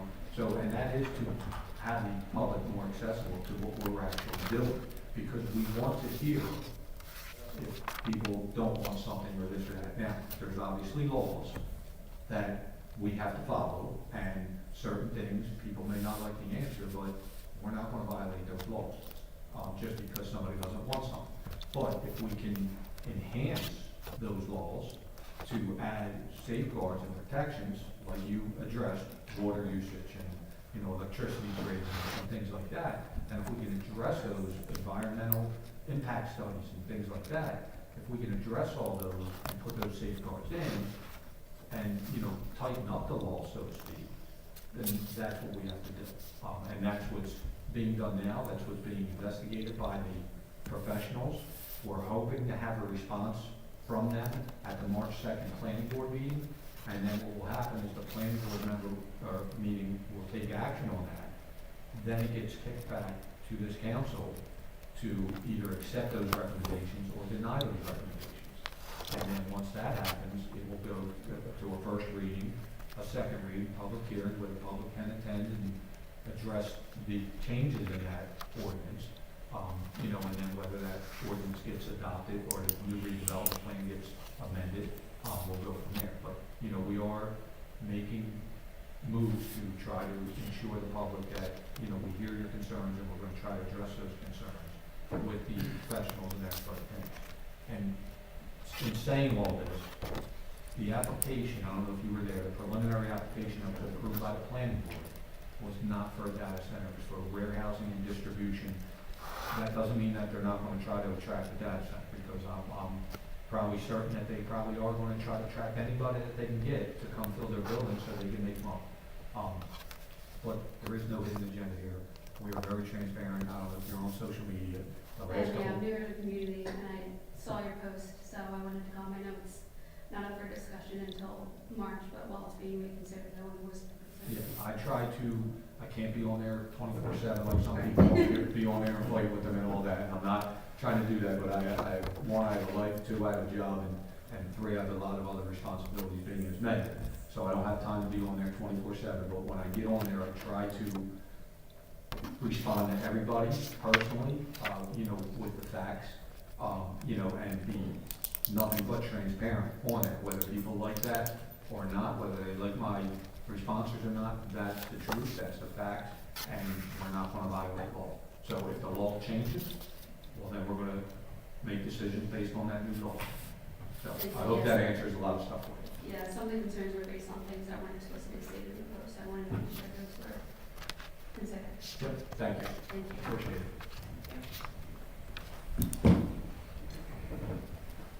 Anyone else wishing to speak?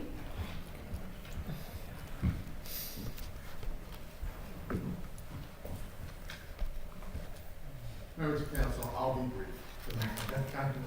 It's getting late. But I just wanted to add a supplement to my previous testimony regarding the ordinance to abolish the record control board. And I had made a statement earlier on concerning the fact that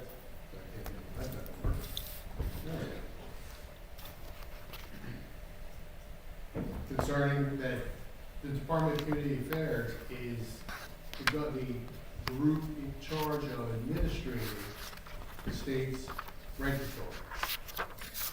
From the law, and I can give you the site number if you need it, but starting on line 38 of the statute with the state, there is appropriated from general fund to the Department of Community Affairs the amount of $2 million to effectuate the purposes of this act, subject to the approval of the Director of the Division of Budget and Accounting. Line 43, the Commissioner shall, in accordance with Administrative Procedure Act, Public Law 1968, 4110, and it goes on, adopt rules and regulations as necessary to implement the provisions of the legislative as to this bill. What that means is this: the state legislation, excuse me, it's late now, has, if I can use an analogy, created a cart that holds all the laws and all the things about this. DCA is the steering wheel. Basically, if this ordinance is removed now, you've got a cart in the steering wheel.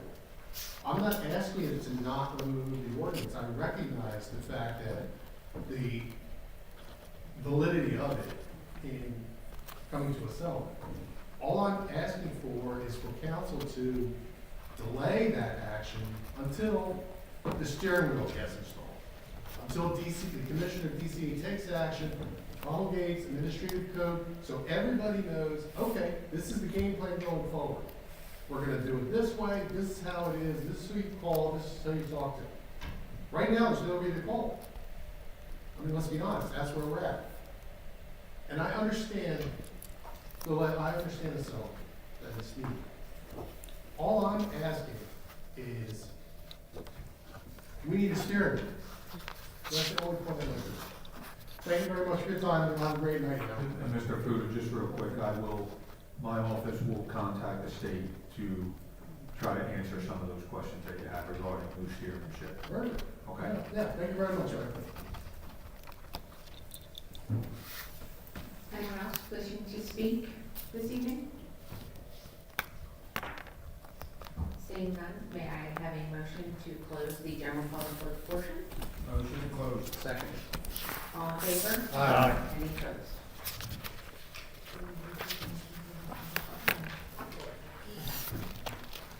For the record, I need a motion to approve Resolution R79. Council President, I know we've gone all out of order here, but to allow our directors the time not to sit through these, can they just give their reports now? Is that, can we do that? Sure.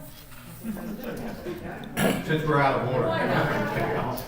Just to relieve some pressure for, not only the residents, but our directors too, that, don't have to sit here through our closed session. So then we will move on to reports and other matters, right?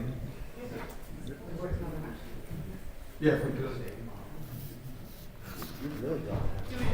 Sorry, are we just doing all reports at this point? We might as well. We might as well just do all. We might as well do just reports and other matters. So out of order, what do we got to lose, right?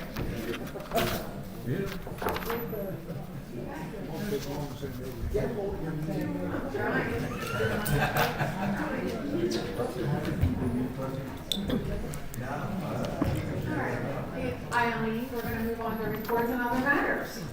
Mayor Wolf? Yes, I have a short report, but I have a statement to make. Earlier this evening, we announced that we were hiring, police officers, and I don't think the chief gave a total, but, we had to hire a total of 6 police officers. 2 which have begun the Gloucester County Police Academy as recruits on February 2nd. Another who is currently at the Atlantic County Police Academy as a recruit, who will be completing his training in mid-March. He was in there for another police department, and thankfully we were able to secure him to come to our police department, so he's now there as a Monroe Township recruit. So we'll see him in about 6 weeks. But tonight, we swore in the other 3 officers that were hired, who are already trained as police officers. All 6 of these officers were technically officially sworn in on February 2nd, and they all began their employment here in Monroe Township on that date. This evening, as most of us know, is simply a ceremonial swearing in for those 3 trained officers and their families, and a way to introduce them to our community. The 3 recruits, upon their completion of the police academy, each of those will be sworn in at future council meetings, just like we did this evening. But I want to state, and it's clearly obvious, that one of the trained officers that was sworn in this evening was my son. Because of that, I wanted to provide everybody with a little background on how our officers are selected and hired. Monroe Township is one of only 2 police departments in all of Gloucester County that is considered what is civil service. This township is obligated to hire strictly by the New Jersey Civil Service Commission guidelines. The New Jersey State Civil Service Commission, they announce a statewide test each year. Individuals throughout the entire state can sign up and take that test. That is given strictly by the New Jersey State Civil Service Commission, not our township. Civil Service has total control over designing that test, providing that test, giving it, scoring the test, providing the ranking list, and after completion of that very test. Once this township decides to hire police officers, we actually have to notify the state, New Jersey State Civil Service Commission, and we have to advise them the amount of officers that we are anticipating on hiring. Civil Service will then certify their list that we don't have any access to at that point, but they'll certify that list, and then they provide their certified list to the township. And they rank all those individuals in order by their scores. The list is, again, ranked by Civil Service. However, they rank it in different ways. We have a Monroe Township clause in there that Monroe Township residents come first. We want to employ our residents. And that's been a long-standing guideline. So Monroe Township residents have preference. So when that list comes in, it is the top-ranked Monroe Township people that took the test.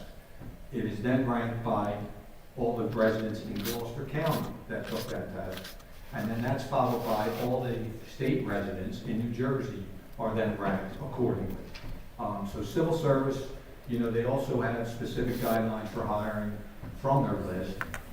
They do not allow any skipping of a candidate, or I should say they do allow skipping of candidates, and there's guidelines for that.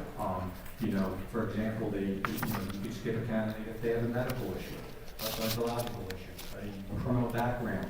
But historically, this township abides strictly to that certified list that is sent by the state, unless there's one of those occurrences.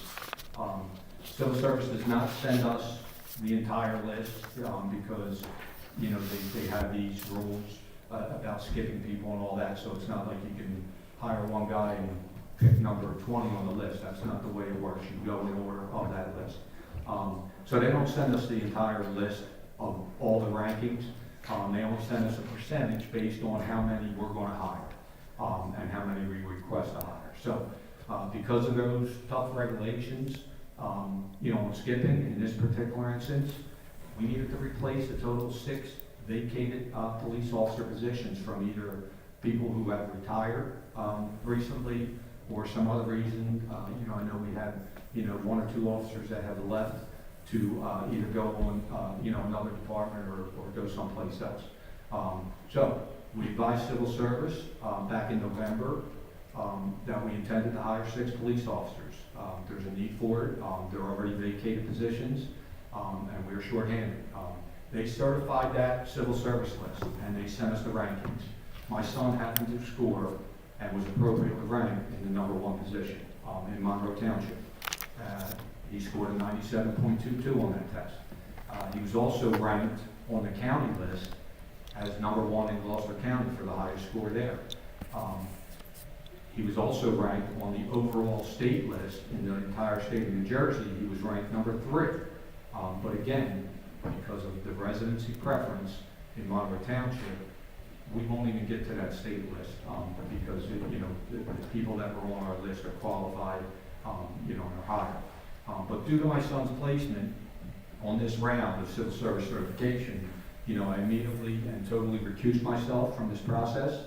I'm typically very involved in this entire process, from the testing procedure, when we get those results when we're gonna hire. However, due to this search situation and circumstances, I pulled myself from the process and we allowed the police department to run that process and ultimately make those selections. Usually it's a combination of our administration, me being involved in the interviews and all that, with the police department. However, again, I pulled myself from that because of the relationship. Keep in mind, my son is also, was currently employed as a full-time police officer for the Washington Township Police Department for the last 4.5 years, where he is a decorated officer. He earned some awards in his first few years. He was nominated back-to-back years in 2025 and again, 2024 and again in 2025 by his superiors in the Washington Township Police Department for their Officer of the Year award. Like you saw tonight, we were giving Officer of the Years. It's a very prestigious award within that police department. Due to my son's #1 state ranking in civil service with his score, his overall training, his experience, the great work history that he has in serving the residents of Washington Township, and the entire interview process, the police department strongly recommended him to be hired, and they ranked him as the top candidate after they completed their hiring process. So, also keep in mind, I said it earlier, we out of the 6 officers that we're hiring, 3 were already trained. And that's a great benefit, hiring already trained officers, because that ultimately saves our taxpayers a lot of money. And I can explain that, and please bear with me. The recruits that are hired to attend the police academy, they got to go attend that academy for 5 months. And when they graduate that academy, they then have to ride along with a field training officer for a minimum of 2 months. So all in total, they're riding, we don't get to see that officer on the street by themselves making an actual impact with the police department for about 7 months. So when we hire trained officers, like the 3 that were sworn in tonight, they need to go to that police academy. They've already been through the training. They typically don't have to do a 2-month ride along with a field training officer. They usually do it for approximately a month to familiarize themselves with the township, familiarize themselves with the department's policies and their general orders and so on. So by hiring the 3 trained officers this evening, they begin to make an immediate impact after 1 month of being here, because they'll be on the road by themselves instead of that 7-month period with the other recruits.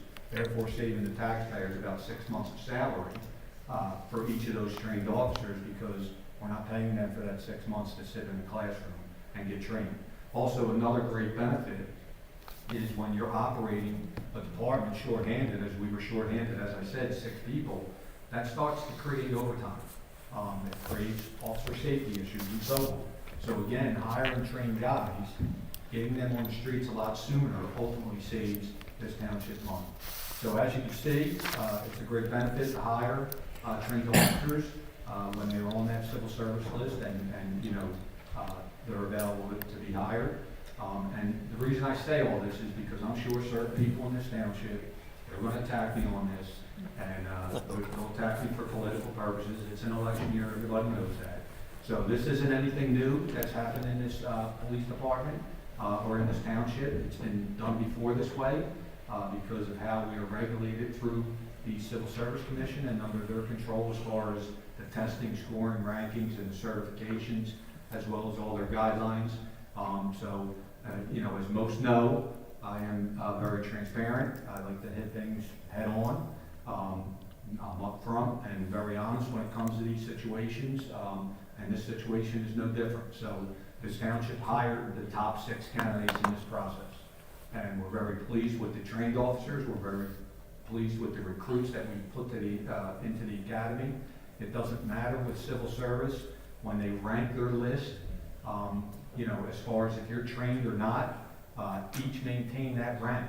For example, if a recruit scored higher than a trained guy, his seniority goes in front of that trained guy, even though he's got to go to the academy, strictly because we go by their list that they provide us in their ranking system. So, all of these officers are ranked number 1 through 6, as they were ranked on the New Jersey Civil Service list. and also how we are obligated by the Civil Service Commission guidelines.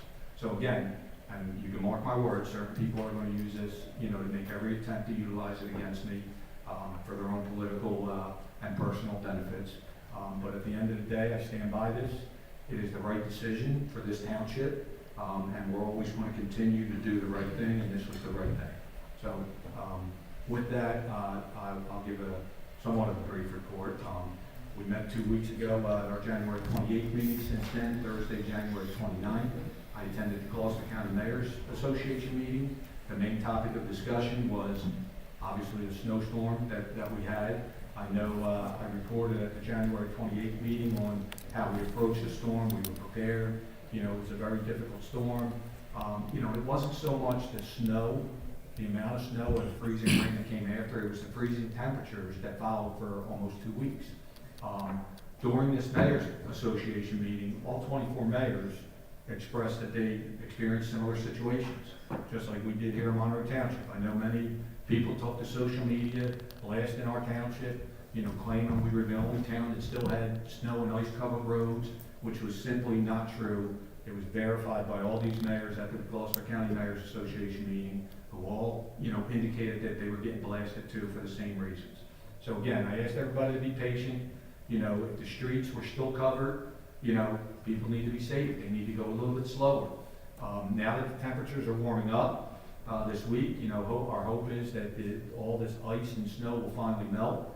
You know, I was watching the news last night, and they said it's the longest since like 1897 that we've seen snow on the grounds for this long of a period of time.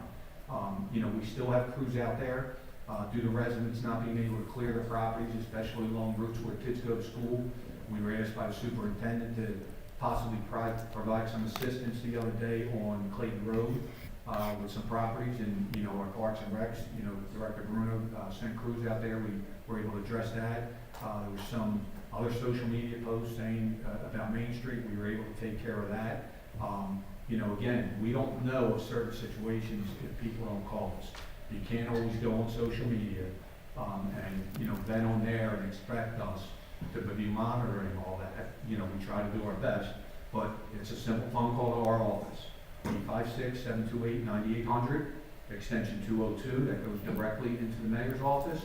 We can investigate and see if we can help out to ensure, you know, the kids' safety. Obviously, we can't come to everybody's house. Obviously, we can't go to every business in town, but if it's a safety concern for students that have to walk to school, we're going to see if we can help out, and, you know, we're going to try to get out there and remove that. Hopefully, we're not talking about this any longer after this week with the warm temperatures. Monday, February 2nd, I attended the planning board meeting. It was nice to finally see some involvement from the community. There was about 15 people or so in the audience. We were able to actually discuss and provide explanations, just like we did this evening with the young lady who came up. But on certain items on that agenda that evening, to give a better understanding how things actually legally work.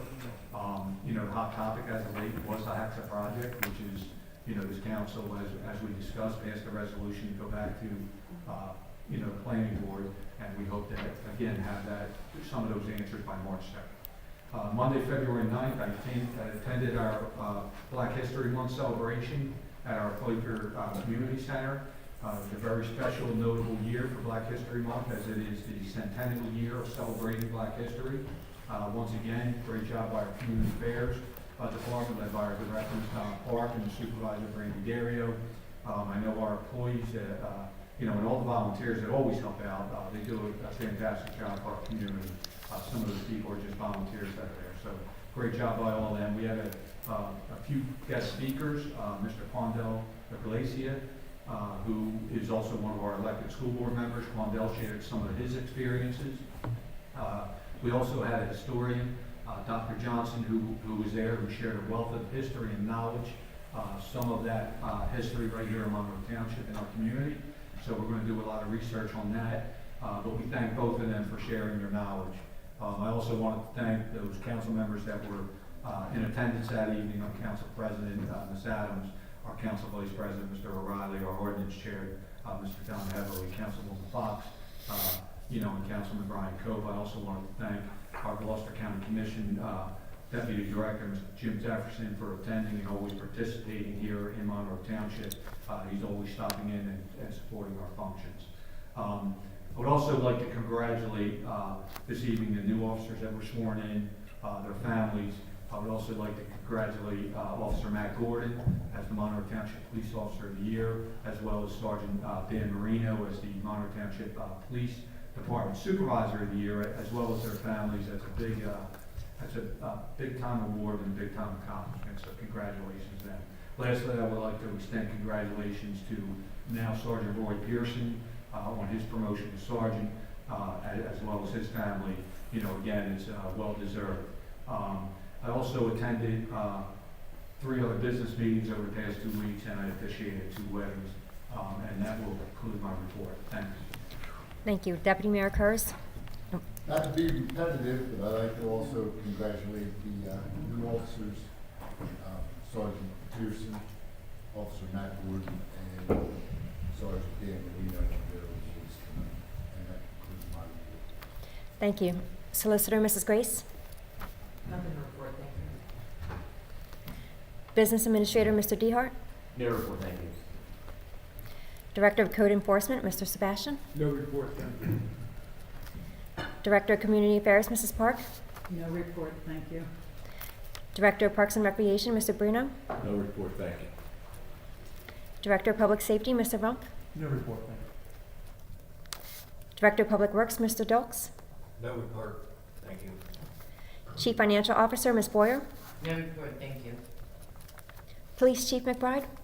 Yes, just a thank you for everyone, council and everyone that appreciate a great evening for the police department. Truly appreciate it. Thank you. Nothing more to report.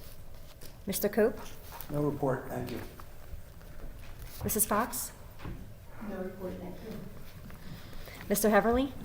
Congratulations to our officers. That concludes my report. Mr. Rossi? Congratulations to all the officers. That concludes my report. Mr. Valentine? No report, thank you. Council Vice President Mr. O'Reilly? Ditto for the new officers and the promotions, and that concludes my report. Council President Mrs. Adams? Congratulations to the officers. Sincere thank you to Community Affairs for putting together a fantastic Black History Month event. And I just want to reiterate that your ongoing efforts for your department and your team to build, foster inclusion, connection, and a sense of belonging in this town does not go unnoticed. So thank you and express that to your team as well. That concludes my report. Thank you. This concludes reports for this evening.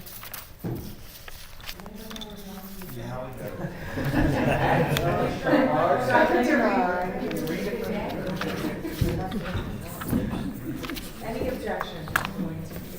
Does anyone have any objections? We have to go into executive session.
Okay.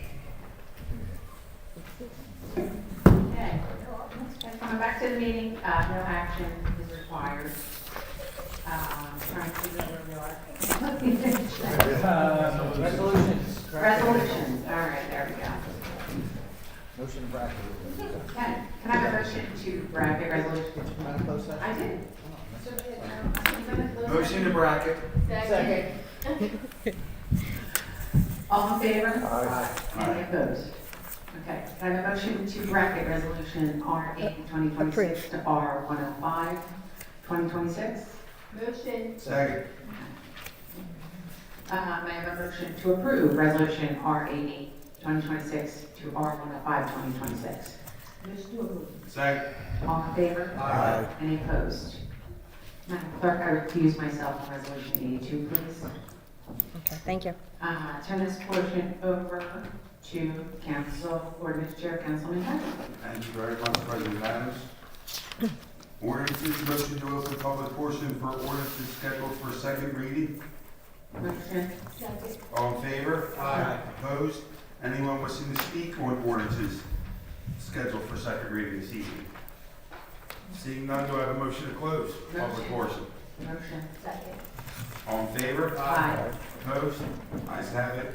Ordinance 3-2026, an ordinance authorizing the conveyance of certain municipally owned real property identified as block 11604, lot 4, 106 South Main Street to the County of Gloucester pursuant to NJSA 40A:12-13. Second reading and public hearing. Do I have a motion to approve? Motion. Second. All in favor? Aye. Opposed? Roll call vote. Mr. Cope? Yes. Mrs. Fox? Yes. Mr. Heberly? Yes. Mr. O'Reilly? Yes. Mr. Rossi? Yes. Mr. Valentine? Yes. Mrs. Adams? Yes. Motion carries.